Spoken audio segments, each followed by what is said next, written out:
2021년 봄, 한강공원 잔디는 수분을 머금고 있었습니다. 강 위로 불어오는 바람은 아직 차가웠지만 강가 벤치마다 사람들의 웃음소리가 차올랐습니다. 그날 저녁 경수 씨와 친구들은 다리 아래 쉼터에 둥글게 앉아 종이컵을 돌렸습니다. 과제가 끝났다는 안도감, 졸업을 앞둔 설렘, 그리고 서로의 농담이 겹치며 시간이 가볍게 흘렀습니다. 가로등 불빛이 강물에 길게 흔들렸습니다. 밤 11시가 가까워지자 자리 정리가 시작됐습니다. 남은 안주는 비닐봉지로 묶고 종이컵은 박스에 담았습니다. 누군가가 말했습니다. 택시 나눠 타자. 또 누군가는 휴대폰을 들어 지하철 막차 시간을 확인했습니다. 그때 경수 씨가 조용히 일어섰습니다. 나 잠깐 물 좀 사올게. 그는 손짓으로 금방 돌아오겠다는 표시를 하고 가방을 벤치에 기대 둔 채 강변 산책로 쪽으로 걸어갔습니다. 친구들은 그가 늘 그러했듯 편의점에서 생수를 하나 사와 다시 앉을 거라고 믿었습니다. 강가의 소음은 잦아들고 자전거 벨 소리가 이따금 길게 이어졌습니다. 강 건너 고층 건물들의 네온사인이 바람에 흔들리는 수면에 부서졌습니다. 다리 위로 차량들이 지나가며 얇은 금소금을 남겼습니다. 시간은 11시 20분을 지나고 있었습니다. 친구들은 택시 호출 앱을 켜두고 경수 씨의 가방을 옆으로 바짝 붙여 놓았습니다.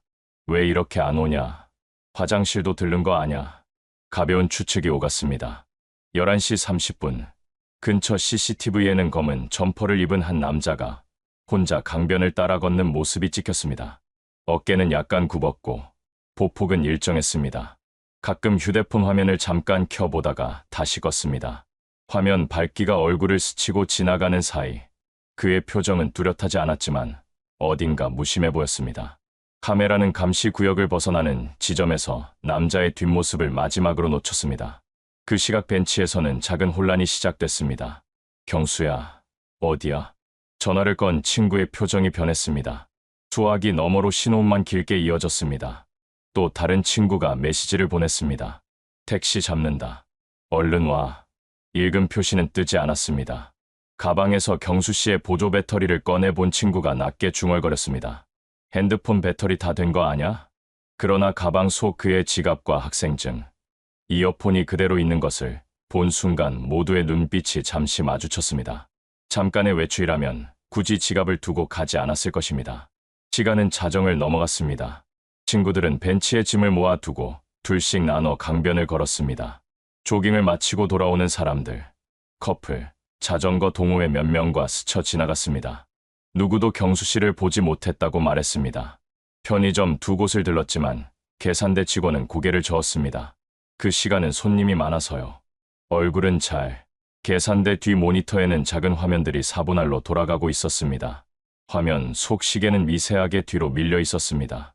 새벽 1시가 가까워질수록 한강의 공기는 더 싸늘해졌습니다. 물 비린내가 짙어졌고 다리 위 차량 소리가 더 선명하게 들렸습니다. 친구들 중 한 명이 다시 전화를 걸었습니다. 장난치지 말고 빨리 와. 짧은 침묵 끝에 통화 연결 후 바로 끊기는 신호음. 모두의 시선이 무겁게 아래로 떨어졌습니다. 결국 경찰에 전화를 걸기로 했습니다. 실종 신고 단계의 절차를 안내받는 동안 친구들은 동시에 여러 방향으로 흩어졌다가 다시 모였습니다. 벤치에 놓인 경수 씨의 가방은 여전히 같은 모양으로 기대어 있었습니다. 누군가는 담요를 꺼내어 가방을 덮었습니다. 바람이 불 때마다 담요 가장자리가 들썩였습니다. 신고를 마친 후 한 친구가 문득 말했습니다. 아까 다리 아래로 누가 내려가는 걸 본 것 같아. 다른 친구가 곧장 되물었습니다. 경수였어? 대답은 흐렸습니다. 멀어서 검은 점퍼였던 것 같아. 그 말은 곧바로 한 가지 가능성을 모두의 머릿속에 박아 넣었습니다.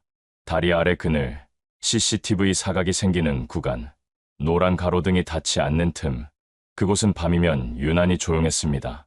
그 새벽, 강물은 계속 흘렀습니다. 수면 위에 흩어진 네온사인은 모양을 바꿨다가 금세 사라졌습니다. 벤치에 남은 종이컵 몇 개가 바람을 타고 굴러가더니 난간에 걸려 흔들렸습니다. 친구들은 서로의 휴대폰을 번갈아 보며 시간과 위치를 확인했습니다. 누군가는 가만히 강 쪽을 바라보며 양손을 비볐습니다. 말수가 줄었고 눈빛은 점점 굳어졌습니다.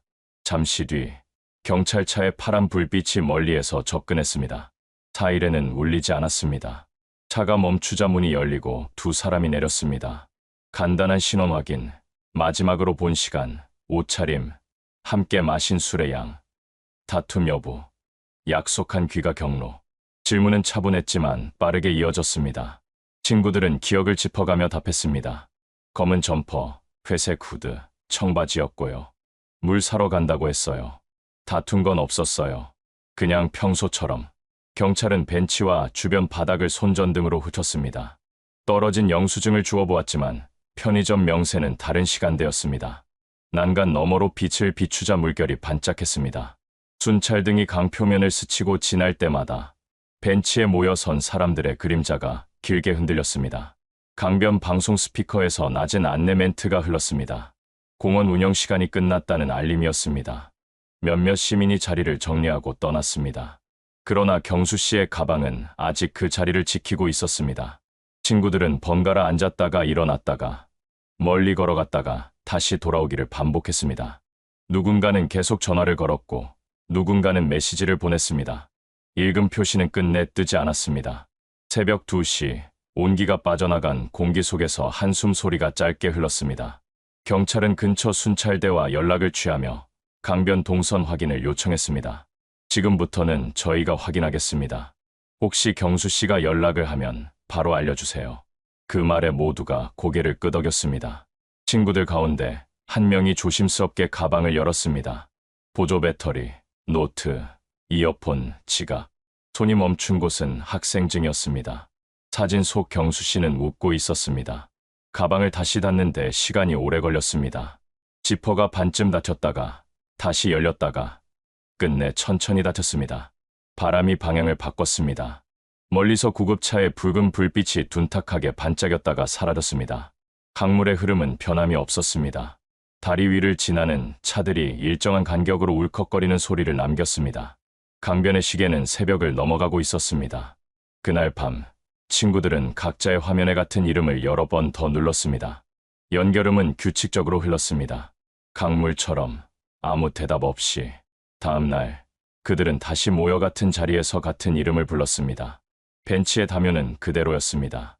그리고 질문 하나가 서로 다른 입에서 같은 속도로 나왔습니다. 경수, 어디에 있니?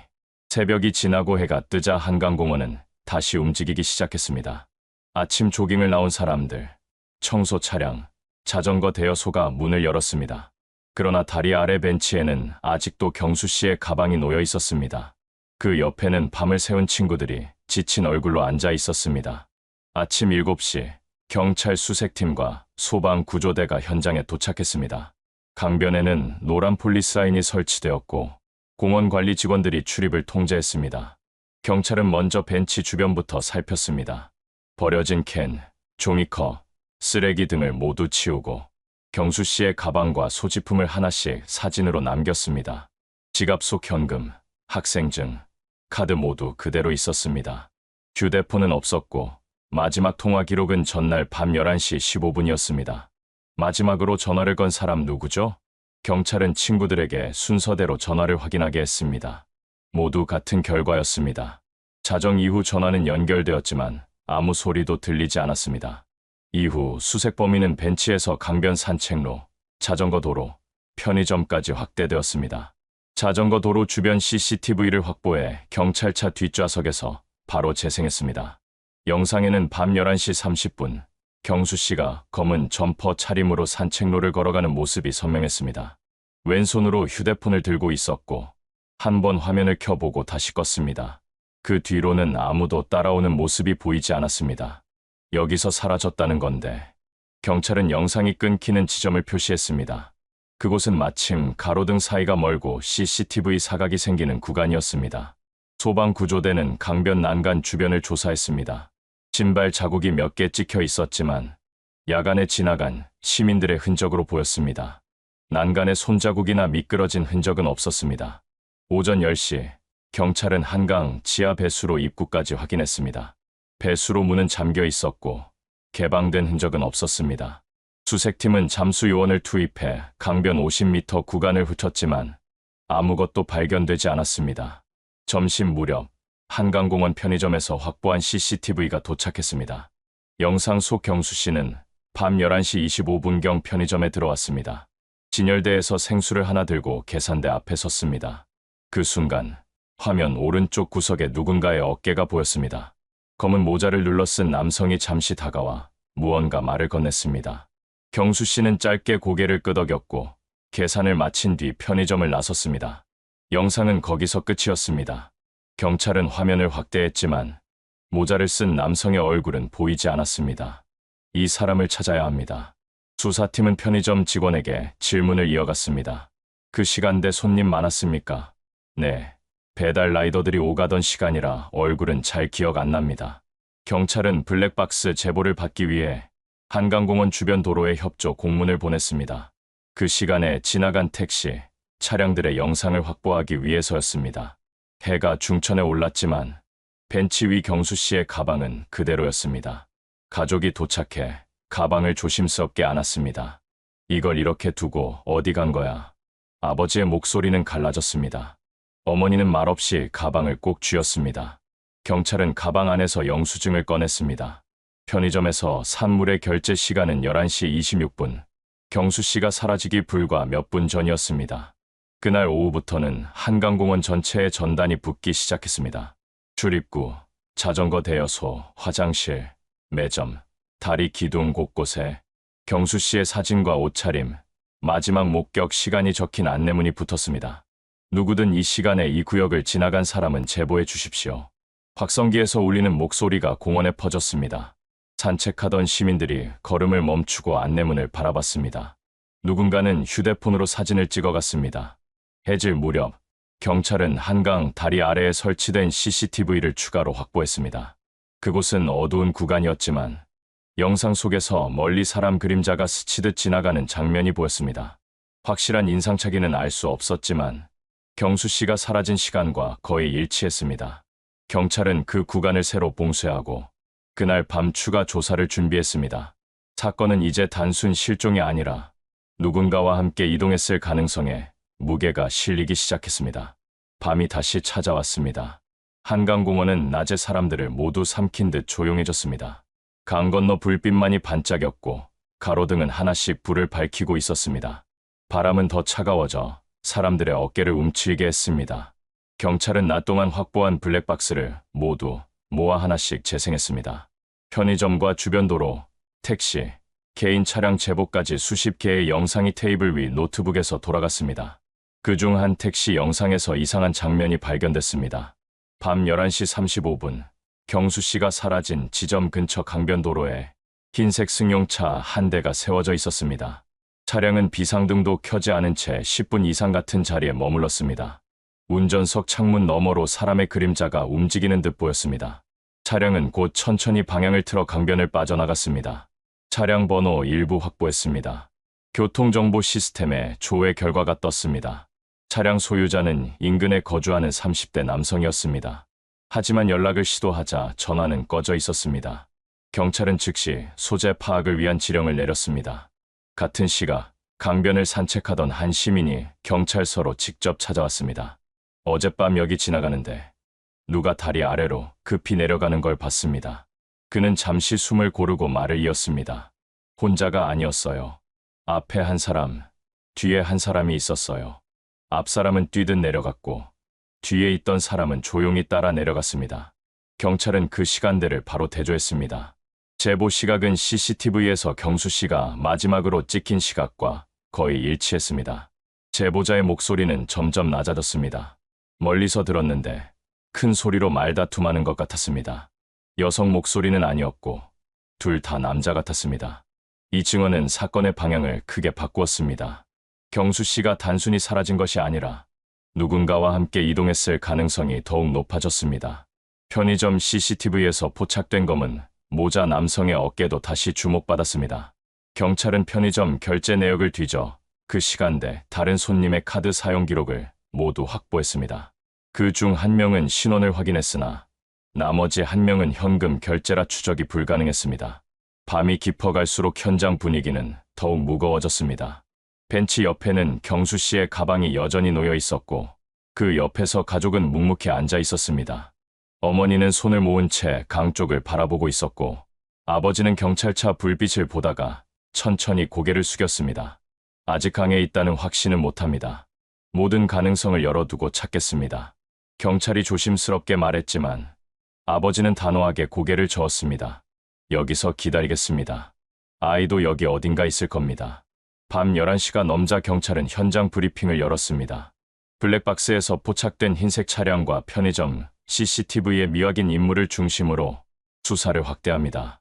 새벽까지 추가 영상 확보에 집중하십시오. 수사팀은 인근 주차장, 아파트, 상가 CCTV까지 확보하러 흩어졌습니다. 강변은 다시 고요해졌습니다. 가로등 불빛은 물결에 길게 드리워졌고 순찰차 불빛만이 간헐적으로 번쩍였습니다. 친구들은 벤치에 앉아 서로 말없이 시간을 보냈습니다. 누군가는 계속 휴대폰을 들여다봤고 누군가는 경수 씨와 찍은 사진을 꺼내 보고 있었습니다. 자정이 가까워지자 경찰은 다리 아래 CCTV를 다시 재생했습니다. 화면에는 어두운 그림자가 2개 겹쳐 보였습니다. 앞 사람은 빠른 걸음으로, 뒤 사람은 그보다 조금 느리게 따라갔습니다. 경찰은 멈춰 서서 화면을 확대했습니다. 두 사람의 실루엣은 확실히 구분되었습니다. 경수 씨와 다른 누군가가 함께 이동한 겁니다. 수사팀장은 목소리를 낮추고 말했다. 이제 사각지대 주변을 중심으로 전면 재조사합니다. 그날 밤 경찰은 난간 아래, 다리 기둥, 배수로 입구까지 손전등을 비추며 살폈습니다. 글바닥에 희미하게 남은 신발 자국 몇 개가 발견되었고 크기와 모양이 서로 달랐습니다. 이는 두 사람이 같은 길을 걸었다는 것을 의미했습니다. 현장은 다시 통제되었고 폴리스라인은 더 넓게 쳐졌습니다. 벤치 근처에는 조명이 설치되어 밤새 켜졌습니다. 가족은 그 빛 아래에서 조용히 앉아 있었고 친구들은 돌아가며 가방 옆에 지켰습니다. 정말 강으로 들어간 게 맞을까요? 누군가 작은 목소리로 물었습니다. 대답은 없었습니다. 대신 강물 소리가 더 크게 들렸습니다. 차가운 바람이 불자 조명이 흔들렸습니다. 긴 밤은 끝나지 않은 채 이어지고 있었습니다. 이튿날 아침, 경찰청 디지털 포렌식 팀이 현장에 도착했습니다. 경수 씨의 휴대폰은 전날 밤 발견한 가방에 없었지만 통신사 협조를 통해 위치 로그와 통화 기록을 확보할 수 있었습니다. 분석 결과 경수 씨의 마지막 위치 신호는 밤 11시 33분경 강변 산책로를 벗어나 다리 아래쪽으로 이동한 기록이 남아 있었습니다. 그 이후 신호는 끊겼습니다. 여기입니다. 경찰은 노트북 화면을 벤치에 앉아있는 가족에게 보여주었습니다. 지도 위 파란 점은 강변이 아니라 다리 아래, 사람들이 잘 다니지 않는 어두운 구역에 찍혀 있었습니다. 아버지의 손이 가볍게 떨렸습니다. 왜 거길 갔을까요? 거길 갈 이유가 없는데. 경찰은 즉시 사각지대 집중 수색을 시작했습니다. 다리 아래 난간, 배수로 입구, 바닥의 흙까지 세밀히 훑었습니다. 그곳에서 작은 캔 뚜껑 하나와 종이, 조각 몇 개가 발견되었습니다. 종이에는 희미하게 약속이라는 단어가 적혀 있었습니다. 물에 젖어 글씨는 번져 있었지만 읽을 수 있었습니다. 이건 무슨 의미일까요? 수사팀은 종이를 증거 봉투에 넣고 분석을 의뢰했습니다. 같은 시각, 교통정보센터에서 추가 블랙박스 영상이 도착했습니다. 이번에는 사라진 구간 반대편 도로에서 찍힌 영상이었습니다. 흰색 승용차가 다리 아래 근처에 잠시 멈췄다가 급히 방향을 돌려 떠나는 장면이 찍혀 있었습니다. 시간은 경수 씨 휴대폰이 마지막으로 위치 신호를 보낸 시각과 거의 같았습니다. 차량 소유자 위치 파악됐습니다. 지금 바로 탐문 들어갑니다. 형사들이 현장을 빠져나갔습니다. 공원 한쪽에서는 구조대가 강변을 다시 훑기 시작했습니다. 드론과 열화상 카메라가 동원되었습니다. 강물 위를 선회하는 드론의 화면에는 아무것도 없는 수면만 보였습니다. 그러나 강 주변 풀숲에서 발자국이 한 쌍 더 발견되었습니다. 작은 발자국과 큰 발자국이 나란히 이어져 있었고 끝은 다시 다리 쪽으로 돌아갔습니다. 경찰은 발자국을 보호하기 위해 폴리스라인을 쳤습니다. 흙 위에 남은 흔적은 금방 바람에 지워질 것 같아 비닐 커버로 덮고 사진을 남겼습니다. 가족은 멀리서 그 장면을 지켜보고 있었습니다. 어머니는 두 손으로 얼굴을 가리고 울었습니다. 혼자가 아니었던 거예요. 누가 같이 있었던 거예요. 경찰은 가족을 안심시키려 했지만 현장 분위기는 더 무겁게 가라앉았습니다. 친구들은 벤치 주변에 모여 앉아 계속해서 휴대폰으로 연락을 시도했습니다. 여전히 전원은 꺼져 있었습니다. 오후가 되자 수사팀은 긴급회의를 열었습니다. 사각지대 차량은 추적 중이고 위치 로그와 CCTV 모두 동일한 시각을 가리킵니다. 우린 이제 차량과 함께 이동한 인물을 특정해야 합니다. 팀장은 현장 수색 인력을 2배로 늘리고 다리 아래를 중심으로 야간 조명 설치를 지시했습니다. 오늘 밤엔 여기서 눈을 떼지 마십시오. 혹시 돌아올 수도 있습니다. 해가 지자 강변은 다시 어두워졌습니다. 하지만 이번에는 다리 아래가 환히 밝아졌습니다. 조명 아래 경찰과 구조대원들이 돌아가며 지켰습니다. 가족도 자리를 뜨지 않았습니다. 아버지는 난간에 서서 강을 내려다보았습니다. 물결은 잔잔했지만 어둡고 깊었습니다. 밤 공기가 점점 차가워지자 사람들의 입김이 하얗게 피어올랐습니다. 누군가는 조심스레 말했다. 혹시 강이 아니라 어딘가에 숨어 있는 건 아닐까요? 그 말에 어머니의 손이 잠시 멈췄습니다. 모두가 강이 아닌 다른 곳에 경수 씨가 있을 가능성을 상상했습니다. 다음 날 오전, 경찰은 새벽부터 차량 소재를 추적했습니다. 교통정보센터에서 확인된 마지막 위치는 인근 아파트 지하 주차장이었습니다. 경사들은 곧장 현장으로 향했습니다. 주차장 구석, CCTV 사각지대 가까운 곳에 흰색 승용차가 서 있었습니다. 차량 외관에는 밤새 내려앉은 먼지가 덮여 있었지만 앞 범퍼에는 진흙이 튀어 있었습니다. 마치 강변 비포장 구간을 달려온 듯한 흔적이었습니다. 형사는 장갑을 끼고 차량을 조심스럽게 열었습니다. 문이 열리자 내부에서 술 냄새와 기름 냄새가 섞인 듯한 퀴퀴한 공기가 새어나왔습니다. 조수석 바닥에는 빈 페트병과 종이컵, 먹다 남은 과자가 널브러져 있었습니다. 운전석 매트에는 진흙 발자국이 선명했고 뒷좌석 매트를 들어 올리자 작은 붉은 얼룩이 눈에 띄었습니다. 혈흔 같아 보입니다. 감식 요원이 즉시 사진을 찍고 면봉으로 시료를 채취했습니다. 차량 전체는 그대로 봉인되어 트럭에 실렸습니다. 경찰은 주변 CCTV도 함께 확보했습니다. 같은 시각, 차량 소유자는 인근 편의점 앞에서 발견되어 조사실로 이송되었습니다. 그는 30대 중반 남성, 평범한 차림의 담배를 손에 들고 있었습니다. 조사실에서 그는 차분한 얼굴로 앉아 있었습니다. 사건 당일 밤 11시 30분경 강변 근처에 있었습니까? 형사가 묻자 그는 담담히 대답했습니다. 네, 그냥 차 세워놓고 쉬고 있었습니다. 그 시간대 혹시 누굴 만난 적 있습니까? 아니요. 사람 별로 없었어요. 형사는 블랙박스 영상을 테이블 위에 올렸습니다. 영상에는 차량이 다리 아래 구간에 정차한 채 10분 이상 머무른 장면이 찍혀 있었습니다. 시간은 경수 씨 휴대폰 위치 로그와 정확히 일치했습니다. 이 장면 설명해 주시겠습니까? 그의 얼굴이 굳었습니다. 차가 잠깐 시동이 꺼져서 쉬고 있었던 겁니다. 형사는 다시 물었습니다. 차량 정비 기록 확인했습니다. 최근 고장이나 수리 이력은 없던데요. 그는 잠시 침묵하다가 시선을 피했습니다. 조사실의 공기가 무겁게 내려앉았습니다. 형사는 이번에는 차량에서 발견된 혈흔 사진을 꺼내 보여주었습니다.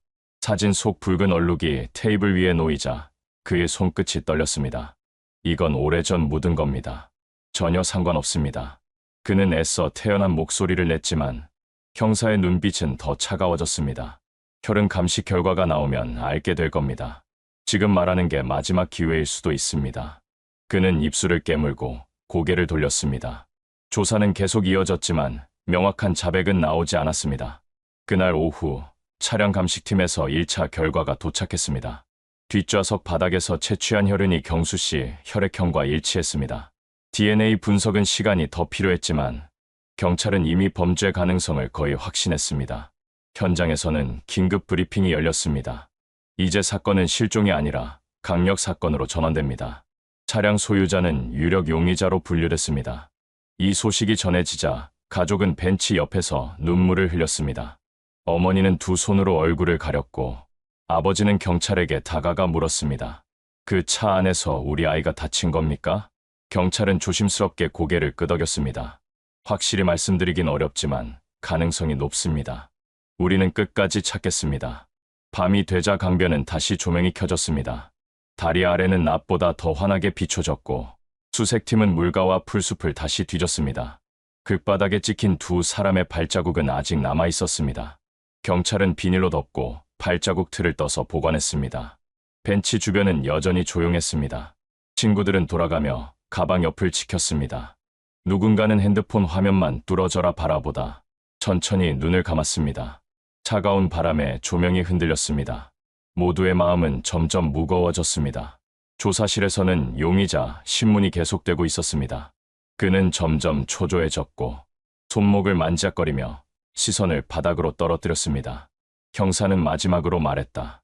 우린 경수 씨가 어디 있는지 알아야 합니다. 살아있다면 지금이라도 말하세요. 그는 대답하지 않았습니다. 그 순간 조사실 시계 초침 소리만 울렸습니다. 긴 밤은 그렇게 흘러가고 있었습니다. 다음 날 아침 경찰청 디지털 포렌식 센터에서 긴급 보고가 도착했습니다. 전날 밤 확보한 통신사 자료를 바탕으로 경수 씨의 휴대폰 백업 데이터가 복원되었습니다. 형사들은 노트북 화면을 켜고 하나씩 메시지를 확인했습니다. 마지막 메시지는 사건 당일 밤 11시 20분경에 도착한 것이었습니다. 짧은 문장이었지만 의미는 섬뜩했습니다. 약속 장소로 와. 오늘 밤 끝내자. 보낸 사람은 저장되지 않은 번호였습니다. 통화 기록에는 같은 번호로 걸려온 부재중 전화가 2차례 더 남아 있었습니다. 시간은 경수 씨가 편의점에 들어가기 직전이었습니다. 이건 단순 실종이 아닙니다. 수사팀장은 목소리를 낮추며 말했다. 그는 누군가와 분명히 약속이 있었습니다. 경찰은 번호를 추적해 가입자 정보를 확보했습니다. 그 번호는 차량 소유자 명의로 등록되어 있었습니다. 이 사실은 즉시 조사실로 전달되었습니다. 조사실에 앉아있던 용의자 앞에 새로운 증거가 놓였습니다. 이 번호, 당신 거 맞죠? 그는 잠시 머뭇거리더니 고개를 끄덕였습니다. 맞습니다. 근데 그냥 연락만 했습니다. 왜 그 시간에 다리 아래로 불렀습니까? 얘기 좀 하려고 했습니다. 빌려간 돈 때문에 만나서 얘기하려고. 형사는 계속해서 물었습니다. 그 후에 무슨 일이 있었습니까? 싸우진 않았습니다. 그냥 목소리만 높였어요. 하지만 CCTV에는 그가 다리 아래에서 10분 이상 머물다 차를 몰고 떠나는 장면이 찍혀 있었습니다. 형사가 영상을 돌려 보여주자 그의 표정이 굳어졌습니다. 그 시간 동안 경수 씨는 어디 있었습니까? 그는 손을 주머니에 넣었다 뺐다 하며 대답을 피했습니다. 잘 모르겠습니다. 먼저 갔을 겁니다. 형사는 마지막 카드로 휴대폰 메시지를 꺼냈습니다. 여기 보십시오. 오늘 밤 끝내자. 이 말 협박 아닙니까? 그는 눈을 감았다가 떴습니다. 그냥 돈 얘기한 겁니다. 협박은 아니었습니다. 조사실 공기는 한층 더 무거워졌습니다. 형사의 시선은 날카로워졌고 그의 이마에는 땀이 맺혔습니다.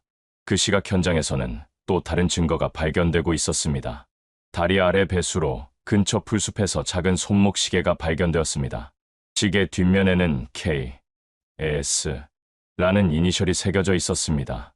가족은 그것이 경수 씨가 생일에 선물 받은 시계라고 확인했습니다. 이건 확실한 겁니다. 그가 이 근처에 있었다는 증거입니다. 경찰은 즉시 현장을 봉쇄하고 배수로 안쪽까지 수색했습니다. 배수로 안은 비어 있었지만 바닥에 질질 끌린 흔적이 남아 있었습니다. 포렌식 팀은 흔적을 채취해 분석에 들어갔습니다. 그날 밤 경찰은 다시 가족에게 브리핑을 했습니다. 차량, 위치 로그, 메시지, 시계, 이 모든 증거가 같은 장소와 시간을 가리킵니다. 우린 그가 여기서 사라진 게 맞다고 봅니다. 아버지는 강 쪽을 바라보며 주먹을 움켜쥐었습니다. 제발 찾아만 주세요. 살아있든 아니든 찾게 해주세요. 경찰은 용의자에게 다시 압박을 가했습니다. 이제 숨길 수 없습니다. 당신이 마지막으로 본 경수 씨는 어디에 있습니까? 그는 한참 말이 없었습니다. 조사실의 시계 초침이 크게 울렸습니다. 내가 떠날 때 그는 아직 거기 있었습니다. 짧지만 결정적인 말이었습니다. 형사는 바로 물었습니다. 그때 그는 혼자였습니까? 그는 대답하지 않았습니다.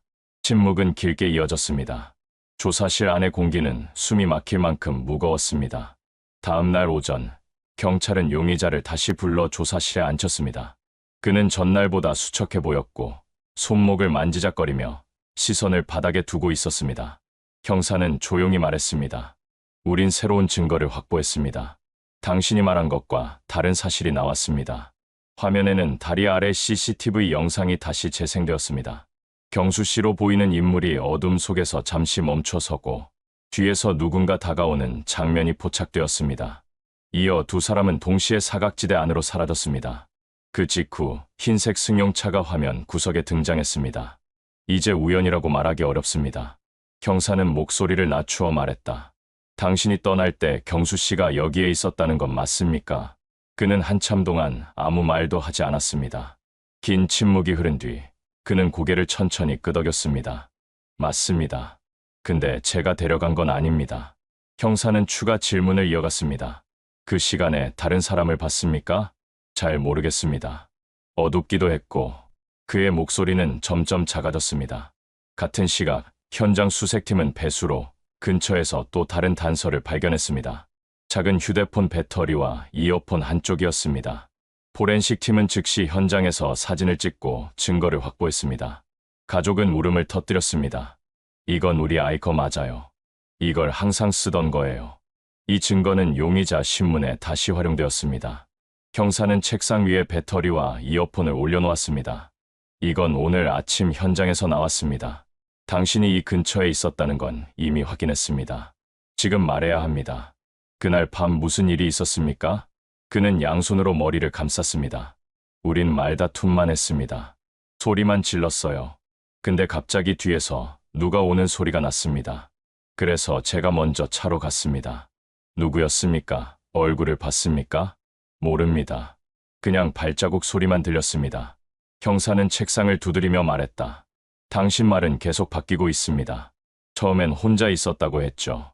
지금은 다른 사람이 있었다고 말합니다. 그는 얼굴을 감싼 손을 천천히 내렸습니다. 저도 무서웠습니다. 그래서 그냥 도망쳤습니다. 경찰은 그 진술을 녹음하고 다시 현장으로 나갔습니다. 다리 아래 사각지대에는 새로운 조명이 설치되고 밤새 감시 카메라가 돌아가기 시작했습니다. 수색팀은 배수로 입구부터 강변 풀숲까지 전 구간을 다시 훑었습니다. 그날 저녁 경찰은 회의를 열었습니다. 차량에서 나온 여흔, 배터리와 이어폰, CCTV 영상, 용의자의 진술, 모든 퍼즐이 하나로 맞춰지고 있었습니다. 이제 사건은 단순 납치 가능성이 아니라 타인이 개입한 계획적 범행으로 볼 수 있습니다. 수사팀장은 결론을 내렸습니다. 그날 밤 용의자는 출국 금지와 함께 정식 피의자로 전환되었습니다. 형사는 그에게 말했다. 우린 당신을 풀어줄 수 없습니다. 경수 씨가 어디 있는지 말해야 합니다. 그는 눈을 질끈 감고 고개를 숙였습니다. 조사실의 공기는 숨 막히게 조용했습니다. 멀리서 경찰서, 시계 초침 소리만 또박또박 들렸습니다. 현장에서는 비가 내리기 시작했습니다. 조명에 비친 빗방울이 반짝이며 떨어졌습니다. 강물 위에 퍼지는 원이 넓어졌습니다. 벤치 아래 깔린 담요는 젖었고 가족은 비를 맞으면서도 자리를 떠나지 않았습니다. 비가 오면 흔적이 더 사라지기 전에 찾아야 합니다. 수사팀은 비옷을 입고 다시 배수로 주변을 뒤졌습니다. 글바닥에 남아있던 발자국은 이제 거의 지워지고 있었습니다. 그는 더 이상 말을 하지 않았습니다. 어두운 조사실에서 그의 그림자만 길게 흔들렸습니다. 비가 그친 다음 날, 현장은 아직 젖어 있었습니다. 다리 아래 흙바닥은 진흙으로 변해 발자국이 선명히 찍혔습니다. 수색팀은 새벽부터 배수로 입구를 다시 조사했습니다. 배수로 안쪽 5m 지점에서 작은 플라스틱 조각이 발견되었습니다. 그것은 휴대폰 케이스의 일부였습니다. 색상과 모델은 경수 씨가 쓰던 것과 일치했습니다. 형사는 즉시 증거 봉투에 넣고 사진을 찍었습니다. 같은 지점 벽면에는 누군가 손으로 긁은 듯한 자국이 있었습니다. 흙먼지가 긁혀 나가고 시멘트가 드러나 있었습니다. 현장에 있던 형사는 낮게 중얼거렸습니다.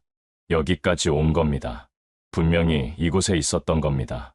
현장은 다시 봉쇄되었고 경찰은 감식팀을 호출했습니다.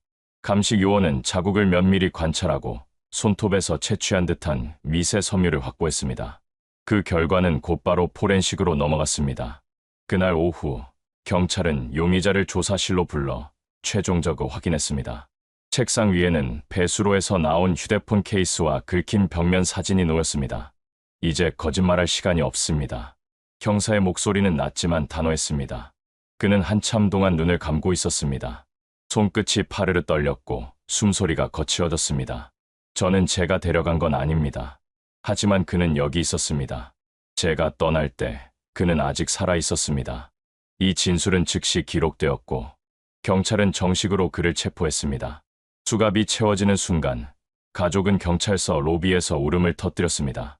제발 우리 아들을 찾게 해주세요. 체포 직후 경찰은 대규모 수색을 실시했습니다. 배수로 안쪽에 조명을 설치하고 내부를 철저히 확인했습니다. 바닥에서는 작은 신발끈 조각과 옷 섬유가 발견되었습니다.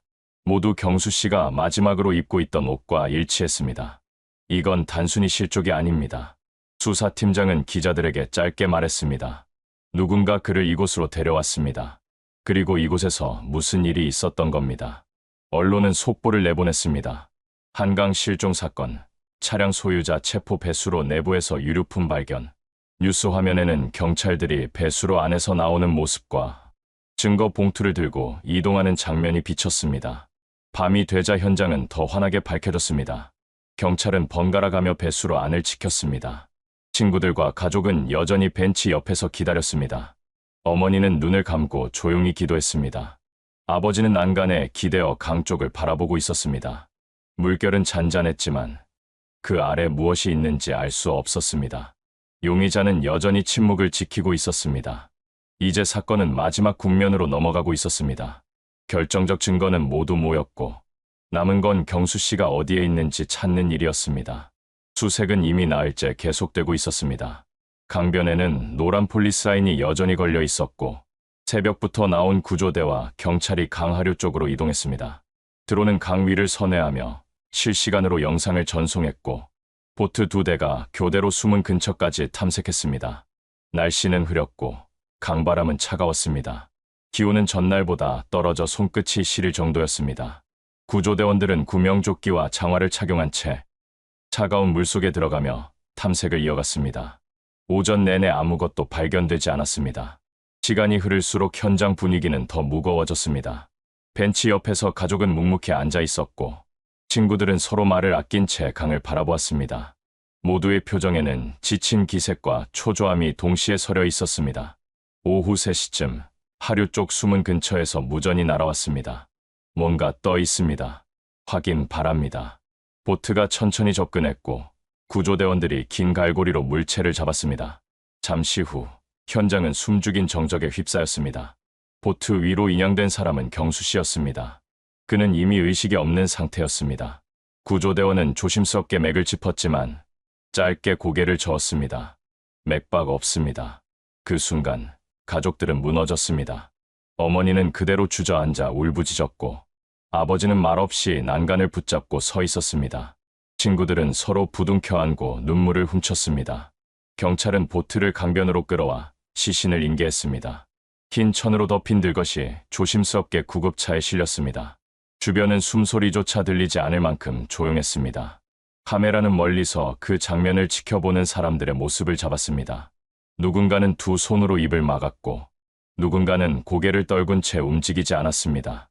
현장 감식팀은 시신 주변에서 추가 단서를 찾기 위해 강둑과 숨은 근처를 꼼꼼히 살폈습니다. 부검은 즉시 의뢰되었습니다. 시신은 경찰 호송차를 통해 국립과학수사연구원으로 옮겨졌습니다. 그날 밤 강변 벤치에는 경수 씨의 가방만 남아 있었습니다. 그 가방은 증거 봉투에 담겨 경찰차에 실렸습니다. 밤이 되자 현장은 한층 더 고요해졌습니다. 가로등 불빛은 강물에 길게 비쳤고 잔잔한 물결이 천천히 다리 아래로 흘렀습니다. 친구들은 끝내 자리를 뜨지 못하고 벤치 근처에 앉아 있었습니다. 누군가는 휴대폰으로 그날 찍힌 뉴스를 확인했고 누군가는 아무 말 없이 강물만 바라보았습니다. 뉴스 속보에는 이렇게 적혀 있었습니다.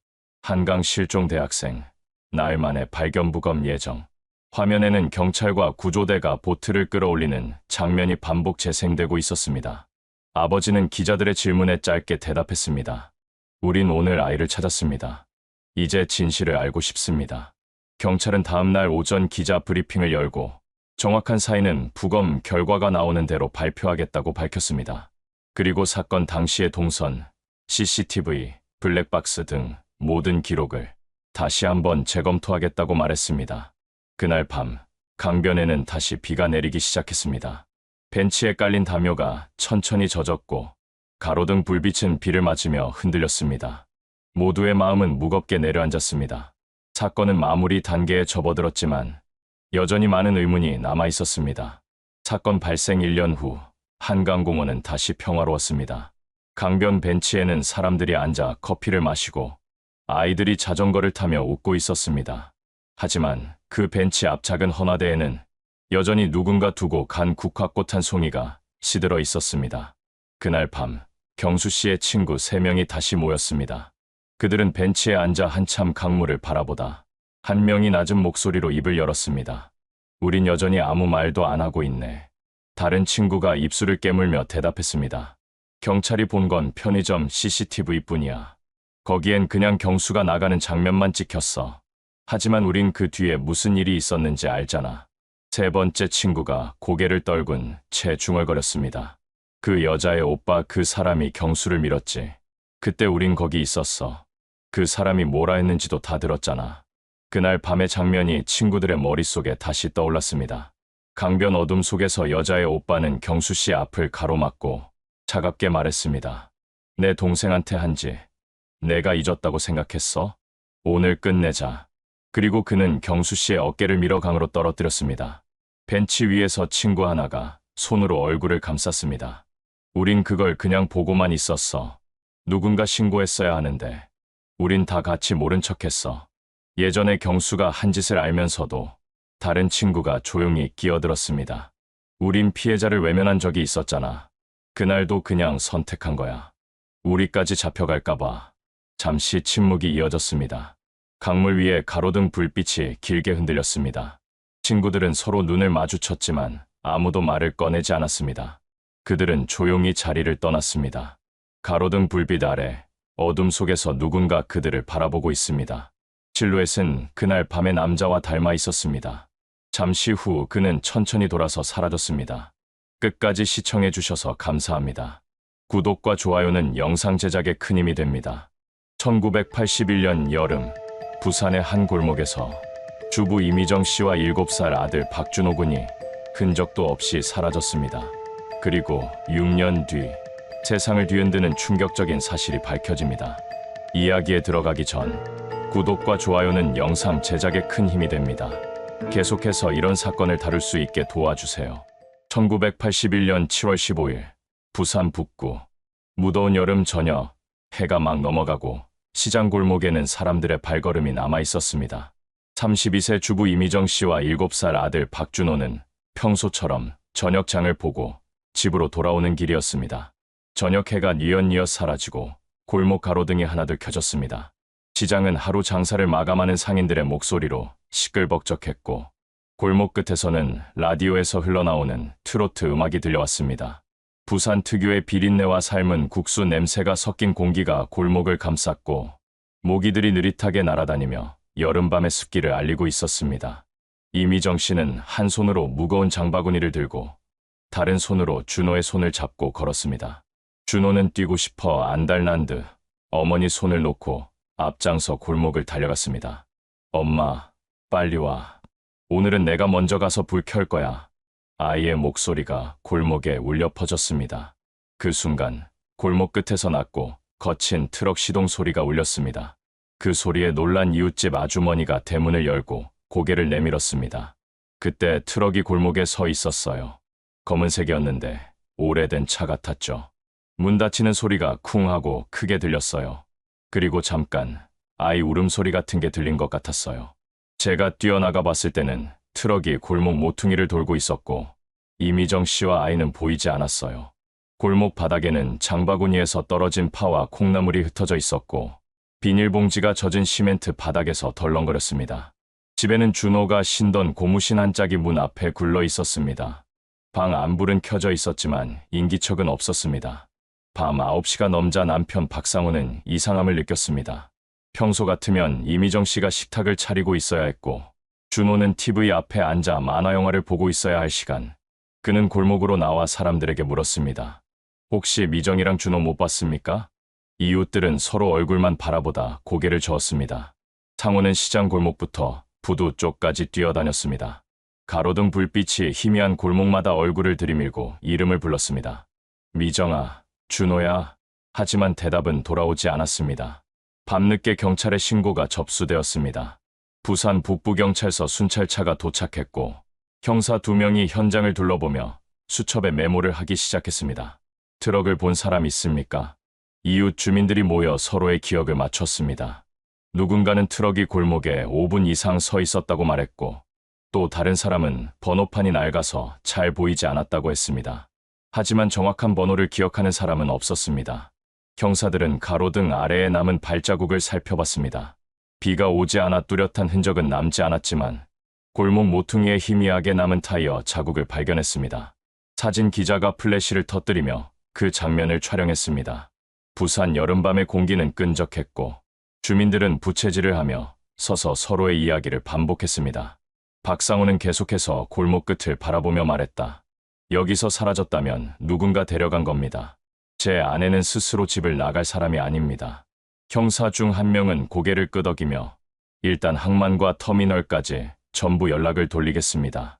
차량 이동 기록도 확인해 보겠습니다. 라고 말했습니다. 그날 밤 경찰은 항구 출입구, 터미널, 주요 도로 검문소에 연락을 돌렸습니다. 하지만 새벽까지도 결과는 없었습니다.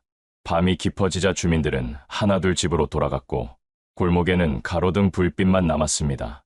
다음 날 아침 골목 전봇대에 전단지가 붙었습니다. 모자를 찾습니다라는 글씨 아래 흑백으로 인쇄된 준호의 사진이 걸려 있었습니다. 집 앞에 앉아 골목을 멍하니 바라보는 상우의 옆에는 아직 정리되지 않은 장바구니가 놓여 있었습니다. 식어버린 콩나물 국거리가 그대로 담겨 있었고 하루가 지나면서 냄새가 퍼지기 시작했습니다. 부산의 여름밤은 그렇게 지나갔고 이미정 씨와 준호는 끝내 돌아오지 않았습니다. 그날 이후 골목은 한동안 사람들의 발걸음조차 뜸해졌습니다. 주민들은 밤마다 문단속을 다시 확인했고 아이들을 혼자 외출시키지 않았습니다. 사람들은 그날 무슨 일이 있었는지 서로 추측만 할 뿐 아무도 알 수 없었습니다. 그 골목에서 일어난 일은 지금도 미스터리로 남아 있습니다. 밤을 꼬박 새웠지만 이미정 씨와 준호의 소식은 없었습니다. 해가 떠오르자 경찰은 다시 현장에 나왔습니다. 새벽 공기는 차가웠고 골목엔 아직 전날 붙인 전단지가 바람에 펄럭이고 있었습니다. 형사들은 주민들을 모아 한 명씩 다시 진술을 받았습니다. 어제 밤과 달리 사람들의 표정은 더 굳어져 있었습니다. 트럭에서 누가 내리는 걸 본 사람 없습니까? 차량 색은 분명 검은색이었습니까? 형사는 같은 질문을 여러 번 반복했습니다. 어린 학생부터 상점 주인까지 모두 불려 나왔고 주민들은 밤새 떠오른 기억을 하나씩 꺼내 놓았습니다. 운전석 쪽 창문이 조금 열려 있었던 것 같아요. 트럭 뒷칸에 뭔가 천으로 덮여 있었어요. 새로운 정보들이 하나둘 추가되었지만 범인을 특정할 수 있는 단서는 여전히 없었습니다. 오전 9시 경찰은 수사반을 두 조로 나눠 한 팀은 인근 항만과 부두, 다른 팀은 버스터미널과 국도를 중심으로 탐문을 시작했습니다. 부산항 출입구에서는 전날 야간에 드나든 화물 차량 목록을 일일이 확인했습니다. 항만 근무자는 검은색 트럭은 많지만 번호판을 정확히 말해줘야 찾을 수 있다고 말했습니다. 터미널에서는 새벽 첫차 기사들을 붙잡고 묻고 또 물었습니다. 하지만 그 누구도 모자나 여성을 태운 기억이 없다고 답했습니다. 그 시각 상호는 경찰서 대기실에서 조그만 의자에 앉아 손으로 얼굴을 감싸고 있었습니다. 밤새 잠을 못 잔 얼굴은 핏기가 없었고 옆에 앉은 형사가 종이컵 커피를 건넸습니다. 아직 희망은 있습니다. 우린 인근 공장 CCTV도 수거했고 차량 정차 기록도 다 확인할 겁니다. 하지만 1981년 당시의 수사 환경에서 실제로 확인할 수 있는 것은 주민들의 증언뿐이었습니다. 점심 무렵 형사 한 명이 골목에서 돌아와 보고했습니다. 골목 끝 공장 경비가 말하길 그날 밤 트럭이 한 대 들어왔다 나갔답니다. 시각은 대략 8시 반 전후라고 합니다. 경찰은 즉시 공장 안으로 들어가 타이어 자국과 발자국을 확인했습니다. 기름 냄새가 진동하는 공장 마당에서 형사들은 손전등을 들고 바닥을 훑었습니다. 하지만 뚜렷한 흔적은 남아있지 않았습니다. 해가 지기 전까지 수색은 이어졌습니다. 부산 북구 일대 논밭, 창고, 폐가까지 경찰과 주민들이 함께 뒤졌습니다. 수색견이 동원되었지만 냄새를 놓친 듯 개소 같은 자리만 맴돌았습니다. 하루 종일 결과가 없자 주민들은 하나둘 집으로 돌아갔고 골목은 다시 적막에 잠겼습니다. 그날 밤 상호는 다시 집 앞에서 골목을 바라보았습니다. 마당에 놓인 장바구니는 아직 그대로였고 준호가 좋아하던 장난감 자동차가 대문 옆에 굴러 있었습니다. 상호는 그걸 손에 쥐고 한참을 서 있었습니다. 준호야, 작은 목소리가 골목에 메아리 쳤습니다. 경찰은 그날 밤에도 항만을 지켰습니다. 부산항 초소에 세워진 순찰차 안에서 형사들이 무전을 주고받았습니다. 여기까지 이동했다면 차를 숨길 곳이 있다. 근처 창고지대 전부 확인해라. 수색은 새벽까지 이어졌습니다. 하지만 결과는 같았습니다. 차량은 발견되지 않았고 이미정 씨와 준호의 흔적도 없었습니다. 새벽이 밝아올 무렵 경찰은 상황회의를 열었습니다. 지도 위에 빨간 펜으로 골목과 항만, 터미널, 공장 위치가 표시되었습니다. 형사는 고개를 떨구며 말했다. 지금까지 확보된 건 주민 증언뿐입니다. 명확한 증거가 없습니다. 회의실은 한동안 조용했습니다. 그 시각 집에서는 상호가 혼자 부엌에 앉아 있었습니다. 어제 풀지 못한 장바구니에서 썩기 시작한 채소 냄새가 났습니다. 그는 그것을 하나씩 꺼내 쓰레기통에 버리면서 손으로 얼굴을 감쌌습니다. 눈물이 손가락 사이로 떨어졌습니다. 벽에 걸린 가족 사진 속 미정 씨와 준호의 얼굴이 아주 멀리 있는 사람처럼 느껴졌습니다. 밤이 되자 경찰은 사건을 긴급 실종으로 분류하고 수사본부 설치를 결정했습니다. 하지만 수사관들도 속으로는 답답했습니다. 범인의 단서 하나 없이 시간이 흘러가고 있었기 때문입니다. 밤 골목은 여전히 조용했고 가로등 불빛만 길게 그림자를 드리웠습니다. 새벽까지 이어진 항만 수색은 결국 허탕이었습니다. 그날 아침 지역 신문 사회면 구석에 짧은 기사가 실렸습니다. 부산 북구 모자 실종 경찰 수색 중. 극백 활자 속 제목은 작았지만 그 아래엔 이미정 씨와 준호의 사진이 나란히 인쇄되어 있었습니다. 신문을 받아본 상호는 손끝이 떨렸습니다. 이제 사람들 눈에라도 띄겠지. 작은 희망이 그의 눈에 잠시 머물렀습니다. 라디오 방송에서도 하루에 한두 번 부산 북구에서 30대 여성과 아동이 실종되었습니다. 목격자는 가까운 파출소로 연락 바랍니다. 차분한 아나운서 목소리가 흘렀습니다. 이웃들은 상호에게 꼭 찾게 될 거다라며 등을 두드렸습니다. 경찰은 추가 전단지를 인쇄해 시장 입구, 버스 정류장, 학교 앞, 골목 어귀마다 붙였습니다. 극백 사진 속 준호의 얼굴은 웃고 있었고 밑에는 1981년 7월 15일 오후 8시경 실종, 목격자 제보 요망이라는 글씨가 굵게 적혀 있었습니다. 상호는 직접 전단지를 들고 다니며 사람들에게 하나씩 나눠주었습니다. 혹시 보신 분 계십니까? 어디서든 연락만 주십시오. 그의 목소리는 점점 쉰 소리가 섞였습니다. 며칠이 지나자 골목에는 구경꾼이 늘어났습니다. 기자들도 찾아와 카메라를 들이밀고 질문을 쏟아냈습니다. 마지막으로 본 게 언제입니까? 아내와 아들이 집을 나갈 이유가 있었습니까? 상호는 울먹이며 대답했습니다. 제 아내는 집 나갈 사람이 아닙니다. 아이는 이제 겨우 7살입니다. 누군가 데려간 겁니다. 그러나 시간이 흐르자 언론의 관심도 서서히 줄어들었습니다. 신문은 더 이상 후속 기사를 싣지 않았고 라디오에서도 사건 소식은 빠졌습니다. 사람들의 대화 속에서도 사건 이야기는 줄어들었습니다. 골목의 아이들은 다시 놀이터로 나왔고 시장 상인들은 가격 흥정의 목소리를 높였습니다. 단지 상호의 집만 여전히 불이 꺼져 있었습니다. 밤마다 상호는 마당에 앉아 담배만 피웠습니다. 집 안에는 아직 미정 씨의 앞치마가 걸려 있었고 식탁 위에는 그날 저녁 끓이려던 국거리가 그대로 말라붙어 있었습니다. 벽에 걸린 가족 사진 속 세 사람의 얼굴은 환하게 웃고 있었지만 그 웃음이 이제는 그를 더 아프게 만들었습니다. 경찰은 몇 차례 더 수색을 벌였지만 결정적인 단서는 끝내 발견되지 않았습니다. 사건은 공식적으로 장기 미제로 분류되었습니다. 형사 한 명이 상호를 불러 이제 단서가 없습니다. 새로운 제보가 들어오기 전까지 수사는 어렵습니다. 차갑게 말했습니다. 그 말은 사실상 사건 종결 선언이었습니다. 이웃들도 점점 그 집을 찾지 않았습니다. 처음엔 매일 국이나 밥을 가져다 주던 옆집 아주머니도 어느새 발걸음을 끊었습니다. 아이들이 골목에서 뛰어놀다 집 앞을 지나갈 때면 속삭이며 말했다. 저 집은 귀신 나올 것 같아. 상호는 그런 소리를 들을 때마다 더 깊이 문을 닫고 방 안으로 들어갔습니다. 3달쯤 지나자 벽보는 비에 젖어 글씨가 번졌고 아이 사진은 햇볕에 발에 알아보기 어려워졌습니다. 그는 다시 새 전단지를 인쇄해 붙였지만 이번엔 골목을 지나는 사람들도 잘 쳐다보지 않았습니다. 아직도 못 찾았나. 사람들의 시선 속엔 동정심 대신 어쩔 수 없다는 체념이 담겨 있었습니다. 겨울이 오자 집안 공기는 더 차가워졌습니다. 상호는 방 한가운데 앉아 밤마다 불 꺼진 골목을 바라봤습니다. 혹시라도 돌아오면 내가 여기 있다는 걸 알게 해야지. 그는 매일 밤 대문을 잠그지 않고 잤습니다. 혹시라도 아내와 아들이 돌아올까봐. 하지만 새벽이 오면 대문은 그대로였고 골목은 아무 일도 없었다는 듯 조용했습니다. 이듬해 봄이 오고 여름이 다시 찾아와도 집 안에는 여전히 인기척이 없었습니다. 6개월 전 실종 당일에 사놓은 국수 냄비는 더 이상 쓰이지 않았고 준호의 옷장에는 작아진 옷들이 그대로 걸려 있었습니다. 상호는 그 옷들을 만지다가 한참을 울었습니다. 세상은 다시 움직였지만 그의 집만은 시간이 멈춘 듯했습니다. 1982년이 밝았습니다.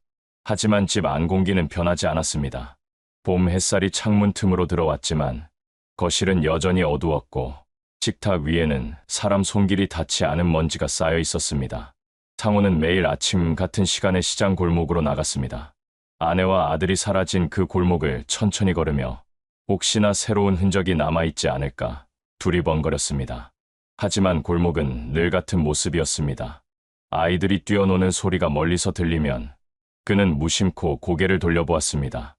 준호와 같은 또래 아이들이었지만 그들 중 누구도 준호가 아니었습니다. 여름이 되자 다시 실종 기일이 다가왔습니다. 상호는 골목 입구에 국화꽃 한 송이를 놓았습니다. 주민 몇 명이 멀리서 그를 보고 속삭였습니다. 아직도 찾고 있대. 이젠 포기해야지. 그 말이 들렸지만 상호는 아무 말도 하지 않았습니다. 그저 골목 끝을 바라보며 한참을 서 있었습니다. 비가 내리기 시작해 꽃이 젖었지만 그는 움직이지 않았습니다. 가을이 오고 겨울이 지나도 그의 습관은 변하지 않았습니다. 밤마다 집 대문을 잠그지 않은 채 대문 앞에 앉아 있었습니다. 혹시라도 미정과 준호가 돌아와 문을 열고 들어오면 바로 맞아줄 수 있게 하려고. 이웃들은 이제 그의 행동에 관심조차 두지 않았습니다. 어린아이들이 집 앞을 지나며 저 집 아저씨 또 앉아있다 하고 웃고 지나갔습니다. 상호는 그 소리를 들었지만 눈길도 주지 않았습니다. 1983년이 되었을 때 상호는 경찰서를 다시 찾았습니다. 다시 조사해 주십시오. 차량 번호를 몰라도 추적할 방법이 있을 겁니다. 형사는 안타까운 표정으로 고개를 저었습니다. 새로운 제보가 들어오지 않는 한 어렵습니다. 그 말에 상호는 의자에 주저앉았습니다.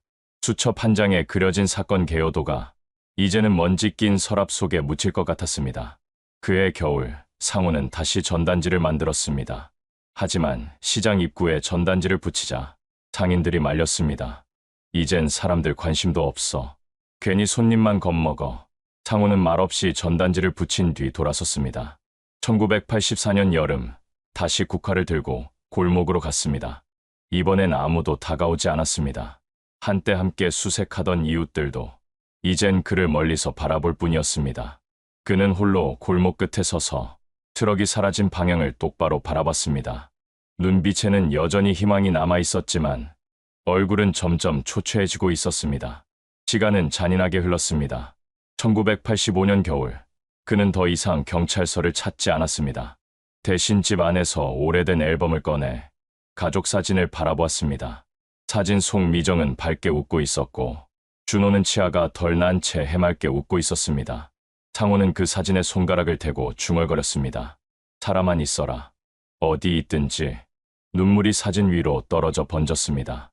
1986년 봄, 상호는 다시 시장 골목으로 갔습니다. 그날따라 골목은 유난히 조용했습니다. 새로 이사 온 사람들이 많아 이웃들도 그를 잘 몰랐습니다. 한 아주머니가 그에게 물었습니다. 아저씨는 왜 매년 여기서 꽃을 두세요? 상호는 잠시 대답하지 못하다 내 가족이 여기서 사라졌습니다. 라고 말했습니다. 아주머니는 놀란 표정을 지으며 조용히 고개를 끄덕였습니다. 그날 밤 상호는 처음으로 라디오에 사연을 보냈습니다. 6해가 지났습니다. 아내와 아들이 살아만 있다면 꼭 한 번만이라도 목소리를 듣고 싶습니다. 며칠 뒤 라디오에서 그 사연이 읽혔습니다. 사연이 끝나자 DJ가 잠시 말을 잇지 못했습니다. 청취자들은 눈물이 난다며 편지를 보냈고 몇몇 사람들은 제보 전화를 하겠다고 했습니다. 상호는 오랜만에 작은 희망을 느꼈습니다. 그러나 그 희망은 또다시 아무 소식 없이 사라졌습니다. 골목은 여전히 조용했고 대문 앞 국화는 매년 말라비틀어졌습니다. 상호는 점점 말수가 줄었고 집 안에는 라디오 소리만 가끔 울려 퍼졌습니다. 시간은 그렇게 1986년 여름까지 흘렀습니다. 그의 기다림은 여전히 끝나지 않았습니다. 1986년 가을, 부산의 하늘은 유난히 맑았습니다. 하지만 상호의 집 안은 여전히 어둡고 조용했습니다. 라디오만이 유일한 소리였고 그마저도 하루 종일 켜져 있지 않았습니다.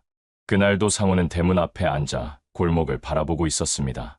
국화꽃은 이미 말라 비틀어져 바닥에 흩어졌고 그의 시선은 늘 같은 자리에서 멈춰 있었습니다. 그때 우편함에 두툼한 편지 한 통이 들어왔습니다. 봉투엔 부산 MBC 라디오 로고가 찍혀 있었습니다. 편지 속엔 제작진의 글이 적혀 있었습니다. 박상호 씨, 보내주신 사연 잘 받았습니다.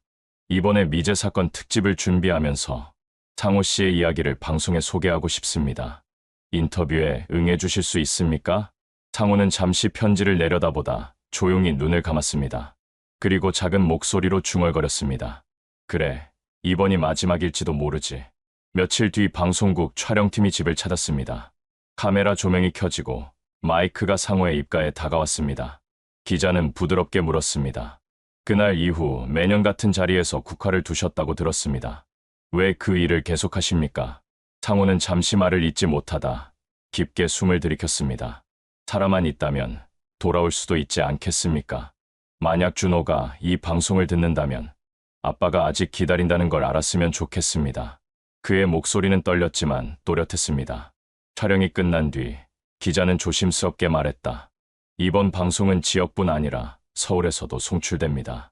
혹시라도 누군가 기억하는 사람이 있다면 제보가 들어올 겁니다.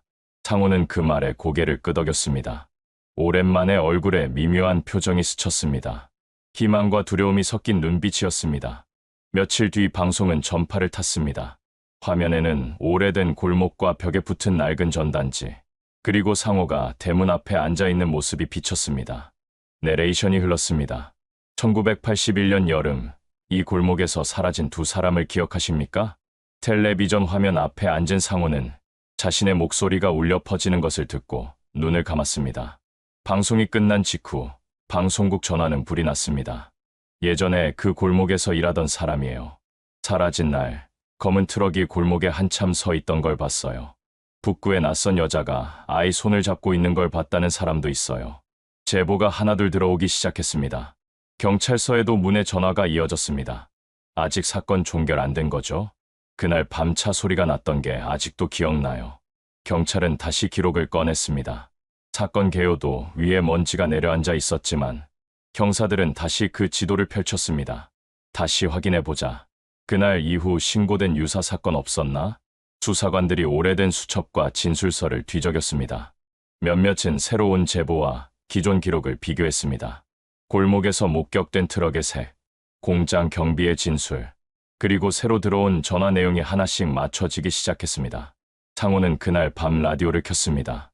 방송국에서 특집 방송이 재방송으로 나가고 있었습니다. 진행자는 조용히 말했습니다.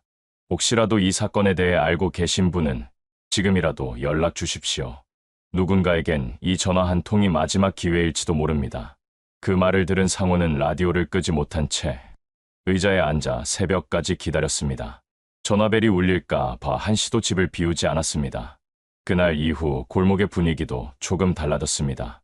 몇 년간 묵묵히 지켜보던 이웃들이 다시 상호에게 말을 걸기 시작했습니다. 텔레비전에서 봤어요. 꼭 찾으셔야죠. 저도 그날 이상한 소리를 들었던 것 같아요. 사람들은 조심스럽게 기억을 꺼냈습니다. 6년 동안 얼어있던 시간이 서서히 움직이는 듯했습니다. 경찰은 사건을 다시 수사 재개 상태로 분류했습니다. 팀장이 말했다. 이건 단순 실종이 아닐 가능성이 크다. 행정기록부터 전부 다시 확인해라. 그리고 북구 일대 파출소에 공문이 내려갔습니다. 1981년 7월 이후 미확인 보호자 이송 기록, 시설 위탁 기록 전부 제출. 그 보고서가 올라오기까지 며칠이 걸렸습니다. 상호는 다시 시장 골목으로 나갔습니다. 이번에는 혼자가 아니었습니다. 촬영팀이 그를 따라와 걸음을 담았습니다. 골목 끝에서 상호는 멈춰 섰습니다. 이곳에서 사라졌습니다. 그날 이후 제 시간은 여기 멈춰 있습니다. 그의 말이 끝나자 골목은 한순간 조용해졌습니다. 카메라 셔터 소리가 울렸고 그날의 정막이 다시 기록되었습니다. 방송이 나간 지 일주일 뒤 경찰서 상황실은 다시 분주해졌습니다. 책상 위에 오래된 기록 처리 수북이 쌓였고 경사들은 먼지를 털어내며 페이지를 넘겼습니다. 1981년 7월부터 9월까지 북구 관내 보호 이송 기록 전부 정리해라. 팀장은 굳은 표정으로 지시했습니다. 며칠 동안 경찰서 안은 타자기 소리와 서류 넘기는 소리로 가득했습니다. 젊은 순경들은 동사무소와 파출소를 직접 돌며 보관 중이던 출입 이송 기록을 가져왔습니다. 종이에 눌린 도장이 발에 있었지만 그 안에는 당시 행정기관의 흔적이 고스란히 남아 있었습니다. 방송국 제작진도 가만히 있지 않았습니다. 기자는 카메라를 들고 북구 일대를 다시 돌았습니다.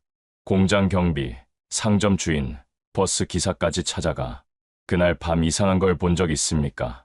하고 물었습니다.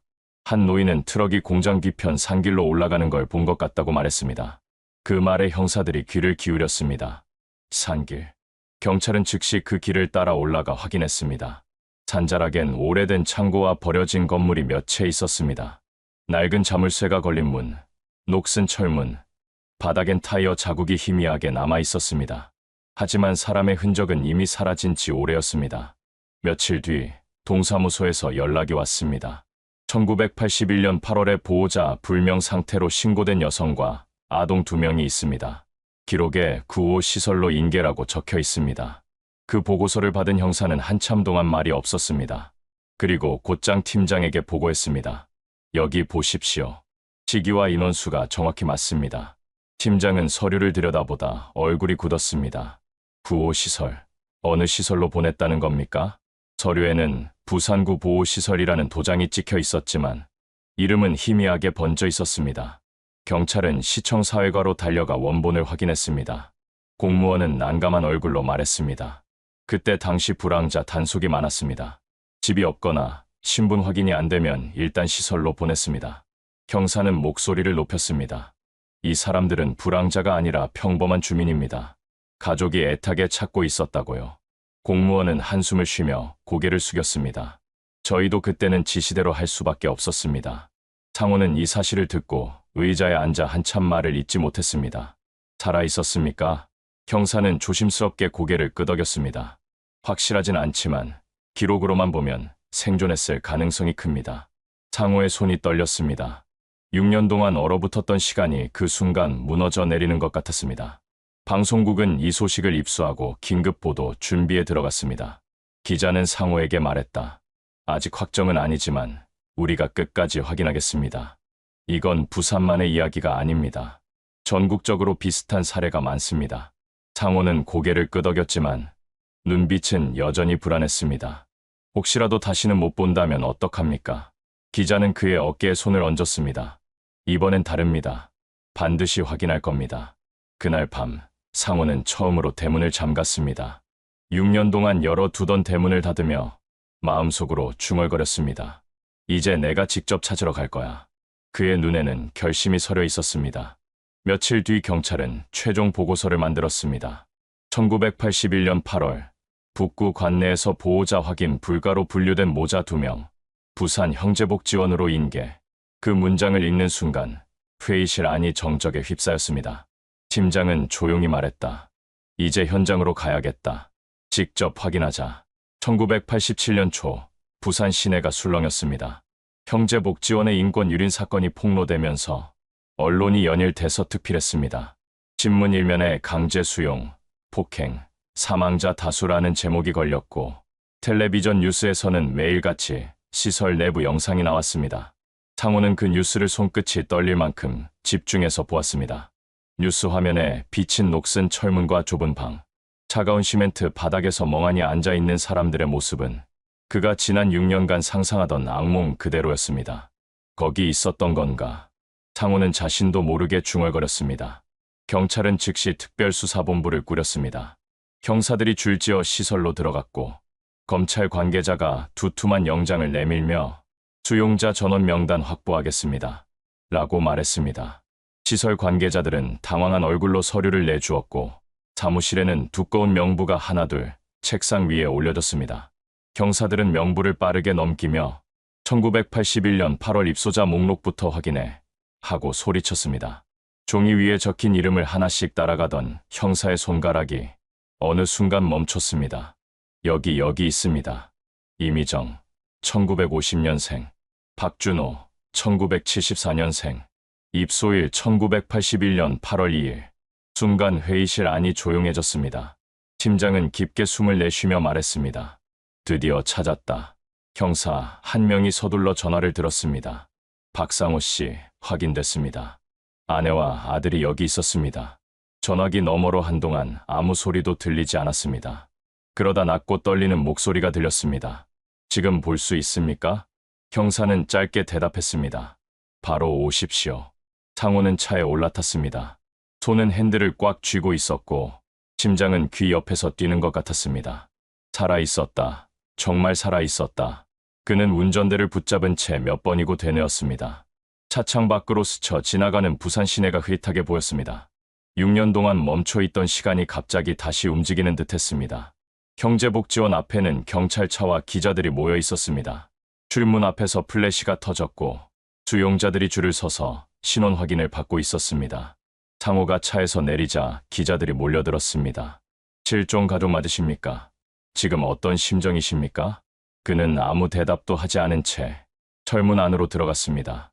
시설 안은 숨막히게 조용했습니다. 길게 이어진 복도, 회색 벽, 어디선가 희미하게 약 냄새와 곰팡이 냄새가 섞여 있었습니다. 경사가 상호를 안내하며 말했다. 조금만 더 가면 됩니다. 준비되셨습니까? 상호는 고개를 끄덕였지만 목이 바싹 말라 아무 말도 할 수 없었습니다. 복도 끝 작은 방 앞에서 걸음이 멈췄습니다. 문이 천천히 열렸습니다. 안에는 창문 하나뿐인 좁은 방, 낡은 매트리스 위에 앉아있는 여자가 있었습니다. 수척해진 얼굴, 하지만 상호가 평생 잊을 수 없는 눈동자, 이미정 씨였습니다. 그 옆에는 키가 훌쩍 자란 소년이 앉아 있었습니다. 준호였습니다. 상호의 무릎이 순간 힘없이 꺾였습니다. 그는 방 안으로 들어가더니 한참 말없이 두 사람을 바라보다 작게 이름을 불렀습니다. 미정아, 준호야. 이미정 씨는 잠시 멍하니 상호를 바라보다 눈물이 터지며 울음을 터뜨렸습니다. 준호는 주저하다가 천천히 아버지에게 다가왔습니다. 그 순간 6년 동안 얼어붙었던 시간이 한꺼번에 무너져 내렸습니다. 경사들은 방 밖에서 조용히 문을 닫았습니다. 복도 끝에서 기자들의 카메라 셔터 소리가 연이어 터졌습니다. 수용자 명단은 여전히 확인 중이었고 복도엔 긴장감이 감돌았습니다. 누군가는 울고 누군가는 멍하니 벽만 바라보고 있었습니다. 상호는 이미정 씨의 손을 꼭 잡은 채 조용히 중얼거렸습니다. 이제 끝이다. 이제 집에 가자. 하지만 그의 눈빛에는 여전히 두려움이 남아 있었습니다. 이 긴 악몽이 정말 끝난 것인지 아직 믿기지 않았기 때문이었습니다. 좁은 방 안에서 한동안 아무 말도 없었습니다. 이미정 씨는 울음소리로 어깨가 들썩였고 준호는 아버지 품에 매달려 한참을 울었습니다. 상호는 두 사람을 번갈아 바라보며 마치 꿈을 꾸는 것처럼 손으로 얼굴을 감쌌습니다. 살아있었구나. 진짜 살아있었구나. 그는 몇 번이나 같은 말을 반복했습니다. 경사는 조심스럽게 문을 열고 들어왔습니다. 상호 씨, 조금만 시간을 주십시오. 저희가 기본 신원 확인을 해야 합니다. 상호는 고개를 끄덕였고 이미정 씨는 눈물을 닦으며 의자에 앉았습니다. 경사가 조심스럽게 물었습니다. 어떻게 이곳에 오게 되셨습니까? 이미정 씨는 한참 동안 입을 열지 못했습니다. 그러다 떨리는 목소리로 말하기 시작했습니다. 그날 밤, 집 앞 골목에서 트럭이 섰습니다. 갑자기 남자 둘이 내려와 제 팔을 붙잡았습니다. 준호가 울면서 매달렸는데 트럭 안으로 밀어 넣더니 문을 닫았습니다. 경찰이었어요. 팔에 완장 찬 사람도 있었어요. 우리를 보호하겠다고 말했지만 우린 아무 잘못이 없었습니다. 상호의 얼굴이 굳었습니다. 경사도 메모를 하던 손을 멈추고 그녀를 바라봤습니다. 이곳에 와서 몇 달간 방에서 나가지 못했습니다. 아침마다 줄 세워서 인원 점검을 하고 밥은 죽 같은 걸 조금 줬습니다. 조금만 늦어도 맞았어요. 준호는 겁에 질려 울기만 했습니다. 밤마다 집에 가고 싶다고 말했지만 아무도 들어주지 않았습니다. 준호는 엄마 옆에서 고개를 숙였습니다. 처음엔 아빠가 우리를 찾으러 올 줄 알았어. 근데 아무도 안 왔어. 상호는 그 말을 듣자 눈물이 터졌습니다. 아빠가 매일 찾았다. 매일 골목을 뒤지고 경찰서에 가고 전단지를 붙였다. 준호는 한참을 침묵하다가 아버지 손을 꼭 잡았습니다. 형사는 숨을 고르고 다시 질문했습니다. 시설 관계자들이 학대나 폭행을 했습니까? 이미정 씨는 고개를 끄덕였습니다. 밤마다 소리가 들렸습니다. 누군가 맞는 소리, 우는 소리. 여기서 죽은 사람도 많았습니다. 나도 도망치고 싶었지만 준호를 두고 갈 수 없었습니다. 그 순간 방 밖에서 기자들의 목소리가 들렸습니다. 지금 안에서 실종 모자가 확인됐답니다. 플래시가 연이어 터졌고 복도에는 사람들의 웅성거림이 가득했습니다. 형사는 문을 닫으며 기자들을 제지했습니다. 아직 조사가 끝나지 않았습니다. 나가 계십시오. 몇 시간 뒤 이미정 씨와 준호는 임시 보호실로 옮겨졌습니다. 경찰은 의료진을 불러 건강검진을 실시했습니다. 의사는 영양 상태가 심각하게 좋지 않습니다. 심리 상담이 필요합니다. 라고 말했습니다. 상호는 옆에서 조용히 아내의 머리를 쓰다듬었습니다. 이제 다 끝났어. 다시는 그곳으로 가지 않아도 돼. 하지만 이미정 씨의 눈빛은 여전히 두려움에 떨리고 있었습니다. 그날 저녁 텔레비전 뉴스에서 긴급 속보가 나갔습니다. 6년 전 실종 모자, 형제복지원에서 발견. 화면에는 상호가 눈물을 흘리며 가족을 껴안는 장면이 비쳤습니다. 뉴스 앵커의 목소리가 울려 퍼졌습니다. 이번 사건은 전국적인 파장을 일으키고 있습니다. 형제복지원 강제 수용 실태가 다시 주목받고 있습니다. 밤이 깊어지자 상호는 방에 앉아 창밖을 보았습니다. 바닷바람이 커튼을 흔들었고 멀리 부산항 불빛이 반짝였습니다. 그는 손바닥으로 얼굴을 감싸며 속삭였습니다. 돌아왔지만 앞으로 어떻게 살아야 하지? 그의 눈가에는 안도와 슬픔이 동시에 맺혀 있었습니다. 다음 날 아침 전국 신문 일면에 크게 실린 사진이 사람들의 시선을 붙잡았습니다. 6년 전 실종 모자, 형제복지원에서 생존 발견.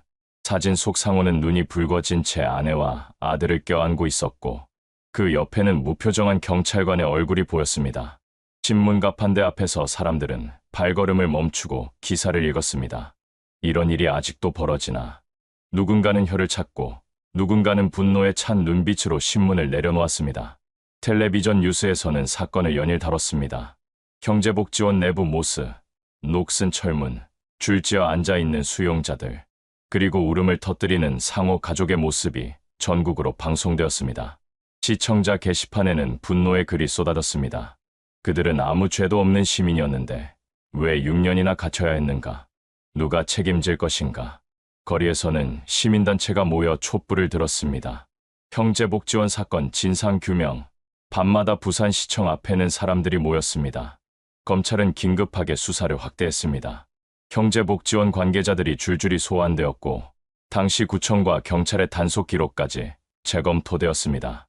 신문 기자들이 회의실을 가득 메우고 플래시가 번쩍였습니다. 강제 수용 과정에서 불법이 있었다는 증언 확보. 앵커의 목소리가 전국으로 퍼졌습니다. 이미정 씨는 심리 상담을 받은 뒤 결국 검찰 조사에 응하기로 결심했습니다. 조사실 안에서 그녀는 두 손을 모은 채 앉았습니다. 그날 밤 경찰차가 우리를 데리고 갔습니다. 우린 아무 잘못도 없다고 울며 말했지만 보호 조치라며 트럭에 태웠습니다. 시설에 들어온 첫날부터 겁에 질려 있었습니다. 아이가 울면 밥을 굶겼습니다. 나중엔 울지도 못하게 됐습니다. 그녀의 목소리는 점점 작아졌지만 방 안에 누구도 숨소리를 크게 내지 않았습니다. 준호도 조사관 앞에 앉았습니다. 13살이 된 준호는 또래보다 말수가 적었습니다. 하지만 그는 용기 내어 말했다. 밤마다 엄마랑 도망치려고 했어요. 근데 문마다 잠겨 있었고 걸리면 맞았습니다. 조사관은 고개를 떨구며 메모를 이어갔습니다. 며칠 뒤 열린 법정에서 이미정 씨는 증인석에 섰습니다. 법정 안은 방청객과 기자들로 가득했습니다. 판사가 조용히 말했다. 당시 상황을 사실대로 말씀해 주십시오. 이미정 씨는 눈물을 닦고 입을 열었습니다. 여기 서기까지 6년이 걸렸습니다. 우린 아무 잘못도 없었습니다. 그런데 6년 동안 세상과 단절된 채 살았습니다. 아이가 자라는 걸 제대로 보지 못했습니다. 우린 매일 집에 돌아갈 수 있을까 생각하며 잠들었습니다. 법정 안에 있던 사람들이 숨을 죽였습니다. 몇몇 방청객은 눈물을 훔쳤습니다. 그날 저녁 뉴스에서는 법정 장면이 그대로 방송되었습니다. 오늘 법정에서 피해자 이미정 씨는 눈물의 증언을 통해 6년간의 참상을 폭로했습니다. 전국 시청자들은 화면을 보며 분노했습니다. 신문 사설에는 국가는 무엇을 했는가라는 제목이 걸렸습니다. 이 사건은 단순한 실종 사건을 넘어 국가적 책임을 묻는 사회적 문제로 번졌습니다.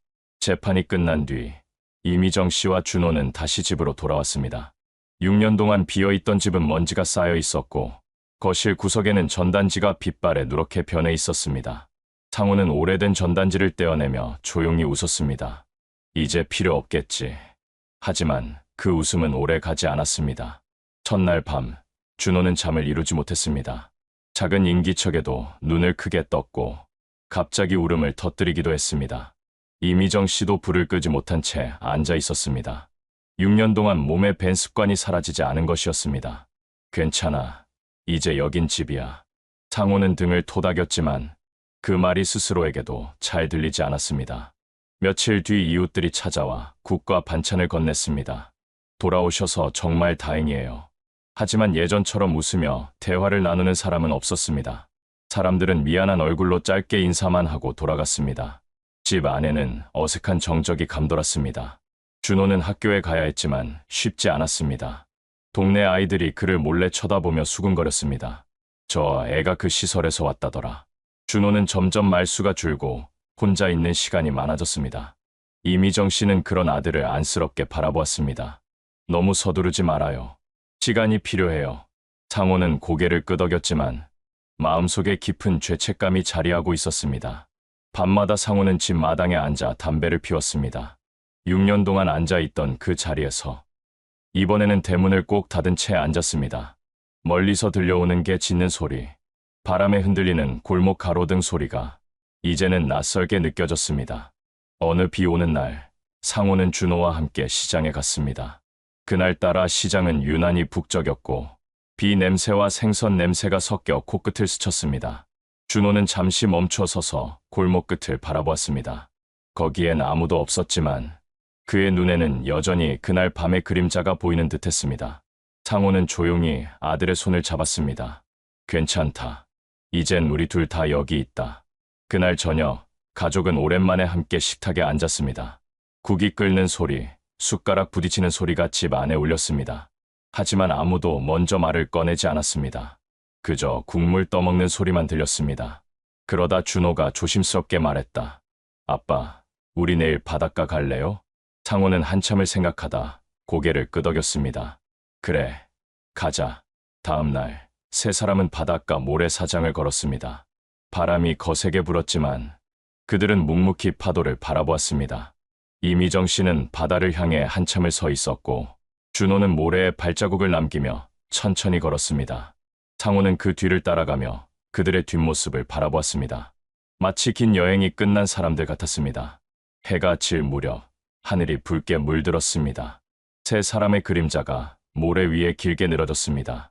상호는 조용히 속삭였습니다. 우리는 돌아왔다. 하지만 잃어버린 시간은 돌아오지 않는다. 그 말과 함께 바닷바람이 세차게 불어와 모래 위 발자국이 천천히 사라졌습니다. 카메라는 멀리서 세 사람의 뒷모습을 비추며 바다와 하늘을 함께 담았습니다. 끝까지 시청해 주셔서 감사합니다. 구독과 좋아요는 영상 제작에 큰 힘이 됩니다.